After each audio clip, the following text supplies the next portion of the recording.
The New York State Department of Education has identified a range of topics that will promote a healthy school environment in which students can learn and employees can work productively. Presented annually, this information sharing is known as compliance training. During this presentation, we will be discussing various procedures and protocols. At the conclusion of this presentation, you will be provided information to email any questions you may have to an individual knowledgeable about that subject for a response. So let us begin. The first topic that will be covered is Right to Know. Developed by the Occupational Safety and Health Administration, OSHA, the Hazardous Communications Standard gives all employees the right to know what chemicals are used in the workplace, in addition to any or all the hazards associated with each. The hazards described will provide you with the awareness of both physical and health implications. School districts are required to possess and maintain an updated list of all chemicals used in their buildings in what was previously called Material Safety Data Sheets, or MSDS binder, which is now referred to as Safety Data Sheets, or SDS, which reflect the more universally globally harmonized system, GHS, of chemical identification. If you are experiencing a health problem that manifests itself while at work, you are encouraged to review the safety data sheets since they may reveal a product component to which you are allergic. Recently, a school custodian was experiencing coughing spells during her evening shift at work. Her allergist helped her review the safety data sheet for those products used in and around the building. This review helped identify her allergic reaction to a cleaning compound used in the classrooms. By changing the cleaning compound, her health issues improved. All chemicals used fall under specific guidelines approved by the school district. For this reason, no outside chemicals should be brought into the work environment without prior review of the SDS and approval from your administrator. If you are working with any chemicals on a daily basis, you will want to read and understand all labels and precautions to be aware of any health effects from prolonged use and exposure. In addition, it is vital to understand the best way to handle chemicals, thus minimizing unnecessary contact. Remember, when working with chemicals, you have the right to know.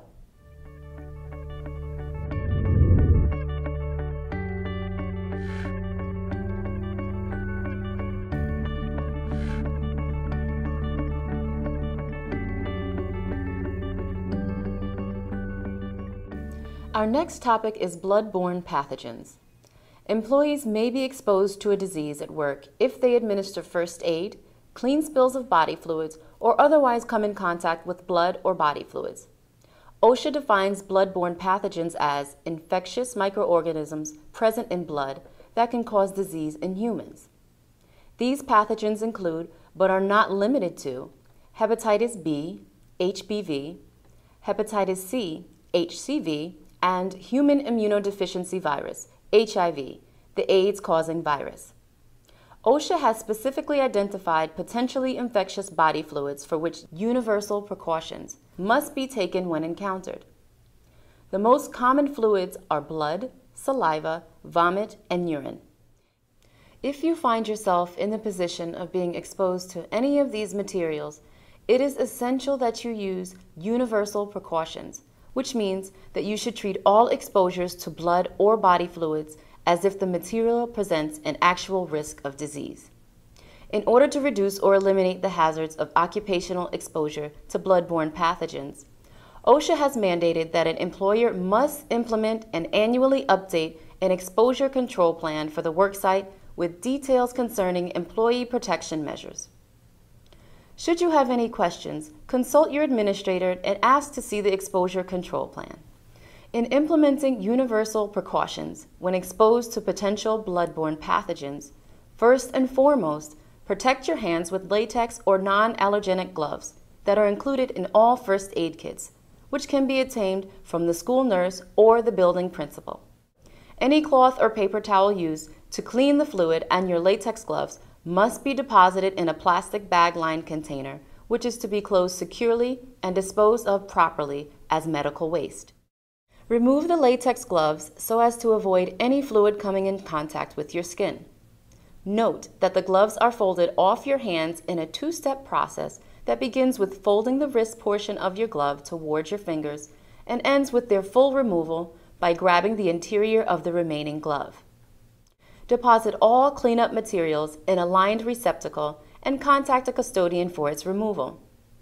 Wash your hands thoroughly after any exposure. Finally, if you need assistance of any kind, consult the school nurse or custodian who has participated in more in-depth training in handling blood-borne pathogens. If you experience an exposure to blood or body fluids, or you anticipate being exposed to such materials as part of your job duties, you may consider immunization against hepatitis B. This immunization will be provided at the district's expense. See your school nurse or building principal for details. There is also some public concern of health issues surrounding HIV and AIDS. Based upon the current state of medical knowledge, there continues to be no evidence that AIDS or the HIV virus can be transmitted by casual social contact in a typical school or office setting. Accordingly, it is the policy of local boards of education that no student will be denied the opportunity to attend school or continue his or her education, nor shall any employee be prevented from continuing his or her employment solely based on having AIDS or HIV infection. This discussion of infectious disease and blood-borne pathogens reminds us all of the need to use universal precautions with exposures to blood and other body fluids.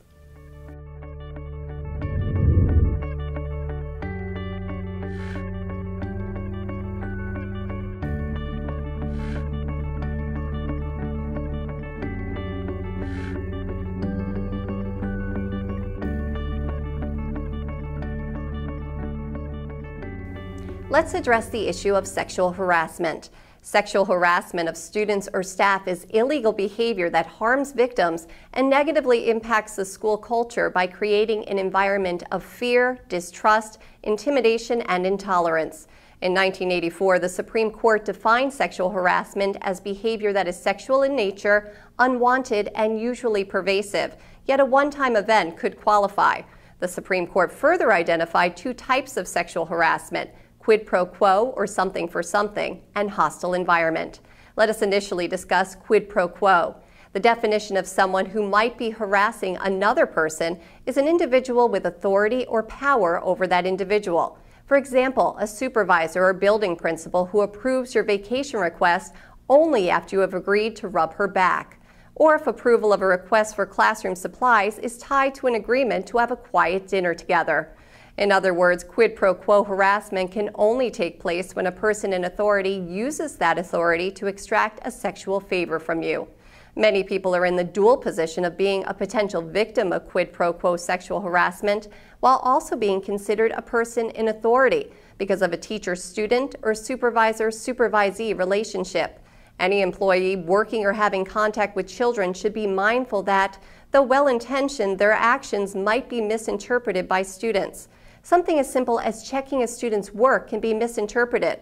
If a teacher leans over a student to review an assignment, that student may become uncomfortable if he or she feels their space is being violated. Another example would be offering extra credit for after-school reading sessions, where a student sits on your lap, or you place your arms around, or otherwise regularly come into physical contact with the student. Such actions can be misinterpreted at best, can constitute sexual harassment at worst. You are asked to evaluate your words and actions as they might be perceived as sexually offensive in nature. When an incident of quid pro quo sexual harassment is founded, the school employer and the harasser are always liable. Let us now discuss the second type of sexual harassment, the hostile environment. A hostile environment exists when an individual or individuals feel that an environment is so sexually offensive that they cannot move freely throughout the environment. In other words, they are being discriminated against because they cannot enter or function effectively in a room, hallway, office, etc. For example, consider a break room predominantly used by a group of employees who constantly have conversations of a sexual nature. Other employees who also use that room might find these conversations embarrassing and offensive, and therefore not use the room. Therefore, they are being discriminated against because they cannot freely use a room made available to benefit all employees. So too can students experience hostile environment sexual harassment. Imagine a female student who feels very uncomfortable using a particular school hallway to get to class, since every time she uses it, the same male student makes sexual comments or remarks about physical attributes as a female. Her rights are being violated in that she cannot freely use a public space. At best, avoiding the hallway might make her late for class. At worst, she might start avoiding the class altogether. Again, as employees, you play a dual role in hostile environment sexual harassment. You might be the victim of this type of harassment, or you might be in a position to observe student-to-student or staff-to-staff sexual harassment. If you suspect that such behavior is sexually offensive, you must report it immediately to a building administrator for a proper investigation. In the case of hostile environment sexual harassment, the employer is held accountable if the situation was reported but not rectified, or if it is so evident that the administrator should have taken action independently. Sexual harassment can occur staff to student, student to staff, and student to student. It can occur male to female to male, or female to female. It includes discrimination based on sexual orientation. Any student, employee, or third party, including visitors, vendors, etc., in the school building is prohibited from sexually harassing any student or employee. Your employer has developed an independent grievance or complaint procedure to follow if you feel you are being sexually harassed or have observed sexual harassment. Upon receipt of a complaint, a prompt, thorough, and fair investigation will take place. If the complaint is founded, appropriate disciplinary procedures will follow. If the complaint is unfounded, established policy prohibits retaliation against any complainant or grievant.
Our next topic of discussion is the Dignity for All Students Act. DASA became effective July 1, 2012. This law requires each school district to adopt a policy that prohibits all forms of discrimination and harassment of students based on actual or perceived race, color, weight, national origin, ethnic group, religion, religious practices, disability, sexual orientation, or gender by school district employees or students. Discrimination can be against any student by a student or group of students, or against a student by an employee or employees on school property or at a school function. Bullying and harassment can be physical or non-physical in nature. It can also be directed toward a non-distinct group or a particular person. For example, a popular clique in a school may not allow those outside their group to enter their space on a playground, playing fields, or in the cafeteria.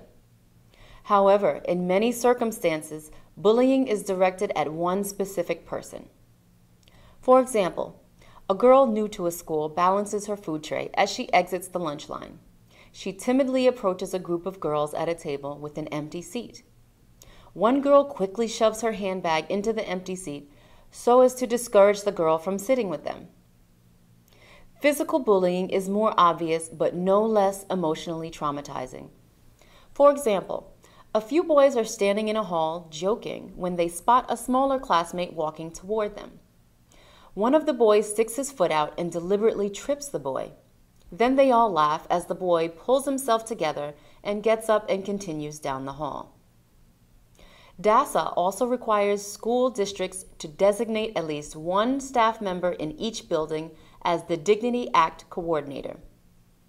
This person will handle harassment bullying complaints of students regarding race, color, weight, national origin, ethnic group, religion, religious practices, disability, sexual orientation, or gender. All incidents of harassment, bullying, and discrimination must be reported by the building principal to the State Education Department on an annual basis. Employees who are witness to the harassment and bullying discrimination must verbally notify the Dignity Act coordinator, building principal, the superintendent, or one of his or her designees of the alleged policy violation within 1 day after witnessing or receiving a report of the incident. Remediation in founded cases must be timely, and actions must be reasonably calculated to end the harassment, bullying, or discrimination. Effective July 1, 2013, cyberbullying was included in DASA. Cyberbullying is defined as any harassment, bullying, or discrimination that occurs through any form of electronic communication. This may happen in many forms, such as cyberstalking, masquerading, phishing, flaming, harassment, and/or denigration. For example, a couple of boys create a false email account using the information of a fellow student. They send emails to other male students in the form of fraudulent love letters. They then print the emails and display them both on and off the school campus and proceed to verbally tease the student. This type of action can have a ripple effect in that not only is it extremely embarrassing and distressing for the student, but also his own friends and classmates may even exclude him from activities. Not only is cyberbullying in violation of the law, but all students are required to have instruction in the safe, responsible use of the internet and electronic communication. School districts are responsible to stop harassment and bullying if they know or should have known about the behavior. The Office of Civil Rights has stated that a school is sufficiently placed on notice of harassing behavior where the harassment occurs in plain sight, is widespread or well known to students and staff, occurs in the hallway during academic or physical education classes, occurs during extracurricular activities, recess, and on a school bus, or through graffiti in public areas. Students must also receive instruction supporting the development of a school environment free of discrimination, harassment, bullying, or cyberbullying. There are legal implications of DASA as well. Any person with reasonable cause to suspect a student has been subjected to discrimination or harassment by an employee or student on school grounds or at a school function, and who in good faith reports such incident or participates in any formal or informal proceedings shall have immunity from civil liability. School districts may violate the civil rights of students when peer harassment is either encouraged, tolerated, not adequately addressed, or ignored by school employees. Schools are liable when harassment is so sufficiently severe, pervasive, or persistent that it interferes with a student's ability to participate in or benefit from the services, activities, or opportunities offered by a school. Everyone is responsible to eliminate bullying in the district. This includes all district staff, members including teachers, support staff, administrative staff, and students. The Committee for Special Education also has responsibility for addressing bullying claims.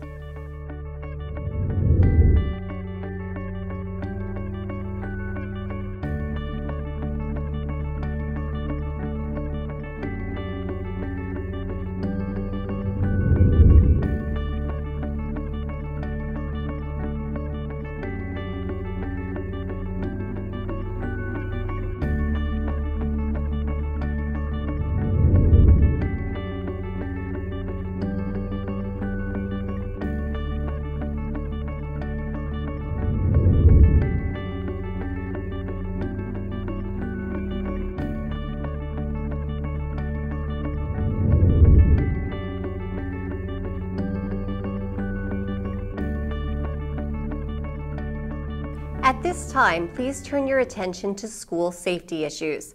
Let us begin with school emergency disaster plans. Pursuant to the New York State Department of Education's Safe Schools Against Violence in Education, SAVE legislation of 2001, each public school building is required to prepare and update an emergency response and crisis management plan. This plan articulates the procedures to be followed in the event of incidents ranging from severe weather conditions to a terrorist attack. Each plan details posted safety procedures and defines each role in student evacuations and any limitations to movements and routines inside lockdown or outside lockout your school building. Practices such as fire drills, early dismissal drills, intruder alerts, or other practice activities require each staff member's full participation and cooperation. As an employee, you are entitled to review your local plan. Please be reminded that each emergency disaster plan contains confidential information and should not be shared with students or the general public.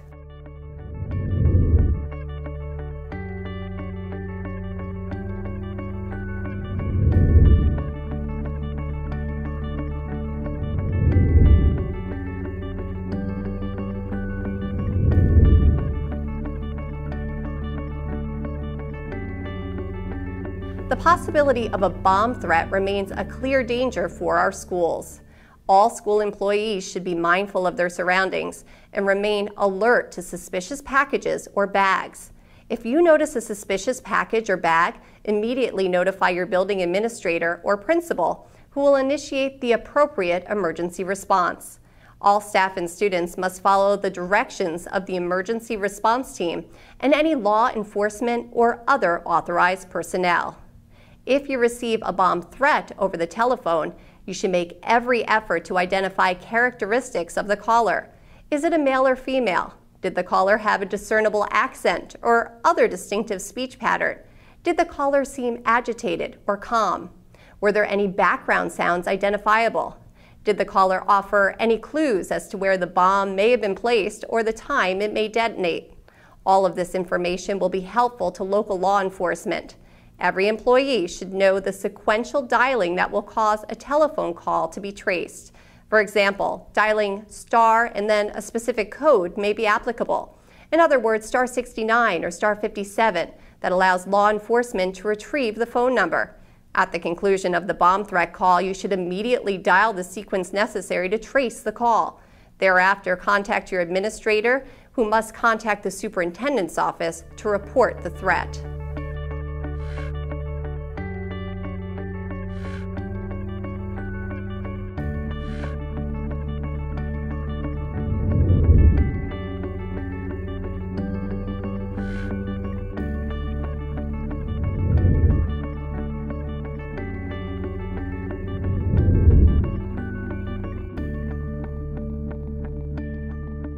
The safety of staff and students includes strong policies on the prevention of alcohol and substance abuse.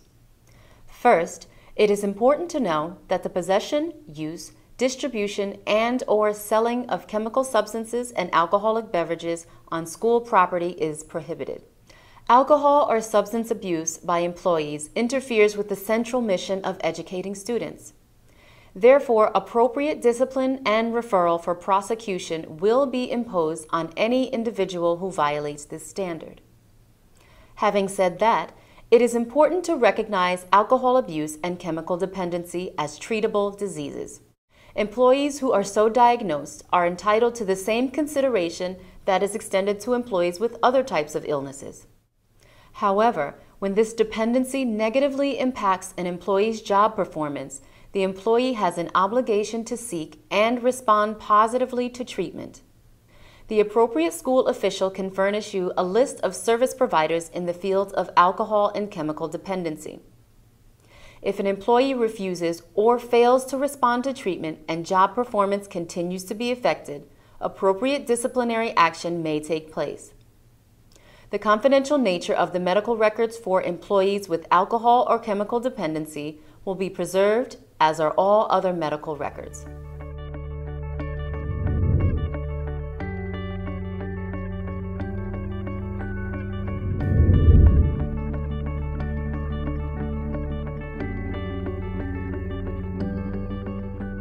Computers and related technologies are powerful tools that provide invaluable opportunities for communication and collaboration.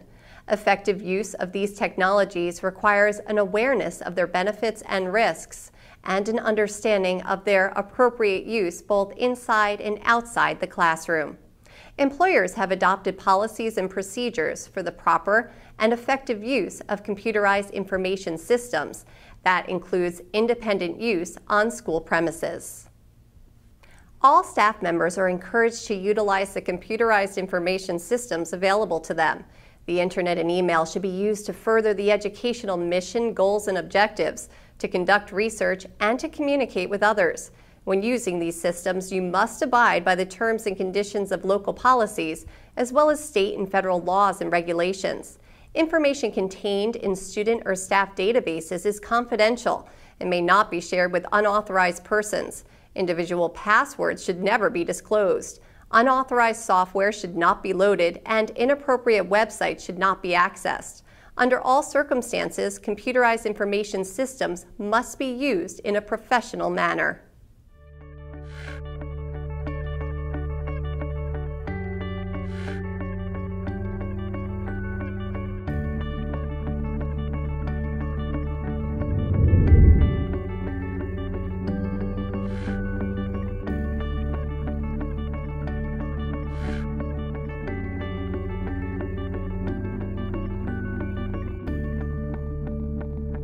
Let's talk about mandated reporters.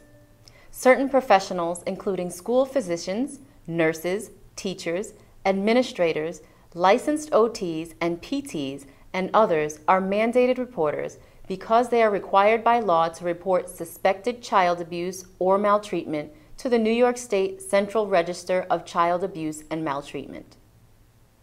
This register is commonly known as the Child Abuse Hotline. Within a school setting, all certified staff are mandated reporters and must complete a 3-hour course to receive their initial certification or any new credential. Mandated reporters are required to report or cause a report to be made when they are presented with reasonable cause to suspect child abuse or maltreatment. The term reasonable cause means that, based on your observations, professional training, and experience, you feel the parent, guardian, or person legally responsible for a child has harmed that child or placed that child in imminent danger of harm. Abuse encompasses the most serious harms committed against children. An abused child is one whose parent or other person legally responsible for his or her care inflicts physical injury upon the child or commits a sex offense against the child. A person can also be suspected of child abuse if he or she knowingly allows someone else to inflict harm. Common indicators of physical abuse are frequently appearing injuries, such as bruises, cuts, or burns. Other behavioral clues are destructive, aggressive, or disruptive behavior, severe withdrawal, or expressed fear of going home. Indicators of sexual abuse also include sexually suggestive or promiscuous behavior, expressing age-inappropriate knowledge of sexual relations, and difficulty or pain when sitting or walking. Maltreatment means that the parent or legal guardian's failure to exercise a minimum degree of care has jeopardized a child's physical, mental, or emotional condition. This means a failure to provide sufficient food, clothing, shelter, or proper supervision, and or a failure to provide education or medical care. Maltreatment also includes excessive corporal punishment or the misuse of alcohol or drugs that places the child in danger. Common indicators of maltreatment include obvious malnourishment, stealing or begging for food, lack of personal care, and frequent absence from school. As soon as you suspect abuse or maltreatment, you must report or cause a report to be made to the Central Register via the telephone hotline. The hotline is open 24 hours a day, 7 days a week to receive your call. The timeliness of your call is vital to the timeliness of the intervention by local child protective services. The telephone numbers are Mandated Reporter 800-635-1522, Public Hotline, 800-342-3720. Before making a call to the hotline, you should use the mandated reporter form to help you organize the information you have. The completed form must be sent to the Central Register within 24 hours of making the call. When a report is received, a determination will be made as to whether or not an investigation is warranted. If an investigation is warranted, the Department of Social Services is immediately notified for investigation and follow-up. Intervention consists of an evaluation of the child and other children in the home, and the development of a plan to meet the needs and safety of the child and family. If an investigation is not warranted at this time, you are encouraged to continue observing the child. The reporting of new and additional information may cause a re-evaluation of the facts and subsequent investigation. The Social Services law provides confidentiality for the mandated reporters. If a mandated reporter makes a report with earnest concern for the welfare of a child, he or she is immune from any criminal or civil liability that may result. Anyone who is mandated to report suspected child abuse or maltreatment and fails to do so could be charged with a Class A misdemeanor and is subject to criminal penalties.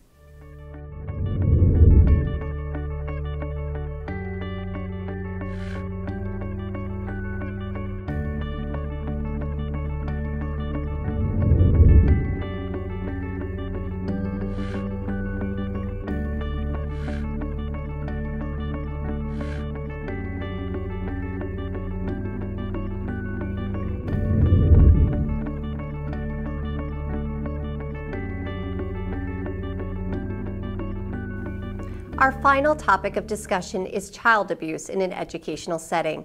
All mandated reporters and school staff must also be aware of procedures to report child abuse in an educational setting. The SAVE legislation provides the process for dealing with child abuse in an educational setting. When a school employee receives an allegation that child abuse has occurred, he or she must promptly complete a written report form and personally deliver this form to the building administrator in which the alleged abuse occurred. Such forms are available from the building principal or the superintendent. This confidential report of an allegation must be promptly investigated by the building principal. In the event the building principal is the subject of the allegation, the report is to be received by and then an investigation conducted by the superintendent of schools. If the subject of the allegation is not a member of the reporting employee's school district, the report of the allegations must be provided to the superintendent of schools where the employee works. By law, the building administrator or the superintendent are the only persons authorized to receive these written reports. As part of a prompt and thorough investigation, the parent of the student is notified. The student and the employee are interviewed, and any other relevant information is collected while maintaining confidentiality. At the conclusion of the investigation, the building principal submits to the superintendent a confidential report of allegation with a determination whether or not there was reasonable suspicion of child abuse. If reasonable suspicion is found, the superintendent must notify appropriate law enforcement and the state education department. If reasonable suspicion is not found, the report may be kept on file for up to 5 years. Failure to prepare and submit a form by a school employee or board member is a Class A misdemeanor. Willful failure of a building administrator or superintendent to forward a copy of the report to appropriate law enforcement is also a Class A misdemeanor. An agreement to accept a resignation in lieu of appropriate reporting, also called silent resignation, is clearly prohibited and also punishable by fine.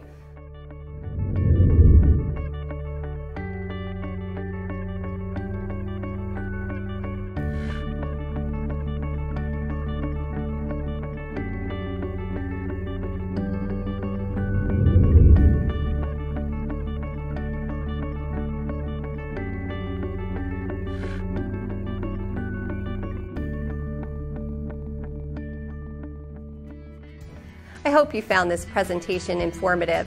I encourage you to email any questions you might have to the knowledgeable individuals identified for each topic in your supporting documentation or to your administrator supervisor. Thank you for your attention and your commitment to a safe, healthy, and productive school environment for students, employees, and community members.